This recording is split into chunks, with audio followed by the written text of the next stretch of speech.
تیسرا رشتہ آ گیا ہمارے پاس ہے ماں کا. ماں کی بھی 3 حالتیں ہیں. ایک صورت میں ماں کو 1/6 ملتا ہے. کب؟ جب مرنے والا ماں کو بھی چھوڑ کے جائے اور اس کی اولاد ہو، بے شک ایک ہی بیٹا ہو یا ایک ہی بیٹی ہو، یا اولاد نہیں تو اس کے 2 یا 2 سے زیادہ بہن بھائی ہوں. صرف ایک بھائی ہو تو پھر یہ مسئلہ نہیں ہوگا. 2 یا 2 سے زیادہ بہن بھائی ہوں پھر بھی ماں کو چھٹا. اگر مرنے والے کے بہن بھائی نہیں ہیں لیکن ایک بیٹا یا بیٹی یا پوتا یا پوتی موجود ہے، ماں کو پھر بھی چھٹا ملے گا.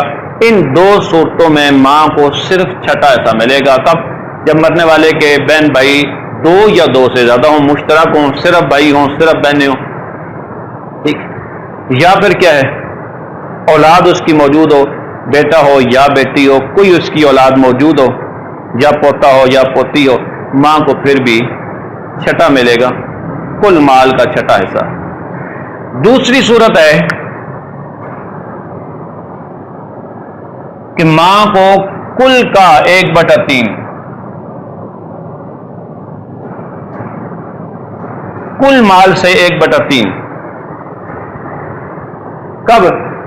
جب میت کے 2 یا 2 سے زیادہ بہن بھائی بھی نہ ہوں، بیٹا بیٹی پوتا پوتی بھی نہ ہوں، اور نمبر 3 اگر مرنے والی عورت ہے تو اس کا باپ اور خامن 2 میں سے کوئی ایک ہو، دونوں نہ ہوں. مرنے والا مرد ہے، اس کی بیوی اور باپ میں سے دونوں نہ ہوں، ایک ہو. اس کی میں آپ کو وضاحت کروں گا کیوں. ٹھیک. کل مال کا 1/3 ماں کو ملے گا. ہم تیسری صورت دیکھ لیتے ہیں، پھر اس کی وضاحت کرتے ہیں. تیسری صورت یہ ہے کہ ماں بقیہ کا مطلب جو بچ گیا اصحاب فروض کو بقیہ کو دینے کے بعد اس کا 1/3 ملے گا. میں ایک مثال سے آپ کو سمجھاتا ہوں یہ چیز. ایک آدمی فوت ہو گیا ہے، اس کی ایک ماں ہے، ٹھیک، اس کا باپ بھی ہے، اور مرنے والی مثال پر عورت تھی ہندا، اور اس کا خامن بھی ہے. اولاد نہیں ہے تو ماں کو 1/3 ملے گا. بہن بھائی نہیں ہے، ماں کو 1/3 ملے گا، کیونکہ 1/6 تو تب ہوتا ہے جب بہن بھائی ہوں یا اولاد، وہ تو نہیں ہے. ماں کو 1/3 ملے گا. اب مسئلہ اگلا یہ آ گیا کہ کیا کل مال کا 1/3 ملے گا؟ مثال کے طور پر اس نے 30,000 روپیہ چھوڑا ہے، تو کیا 30,000 کا 1/6 ملے گا، اپنا 1/3 ملے گا، یا ماں بقیہ کا 1/3 ملے گا خامن کو دینے کے بعد جو بچے گا؟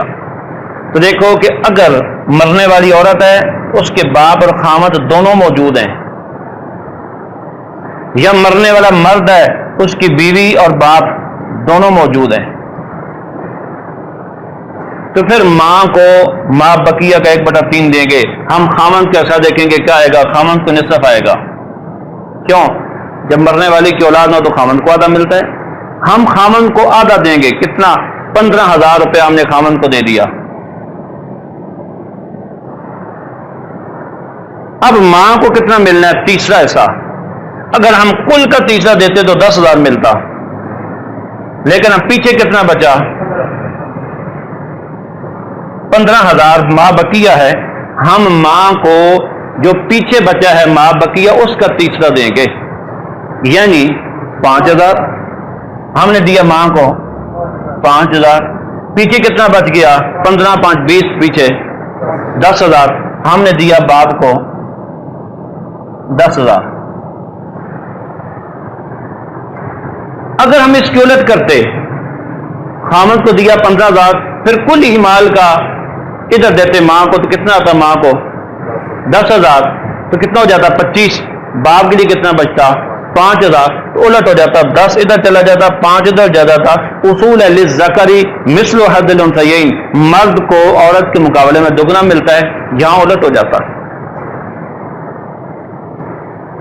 ٹھیک.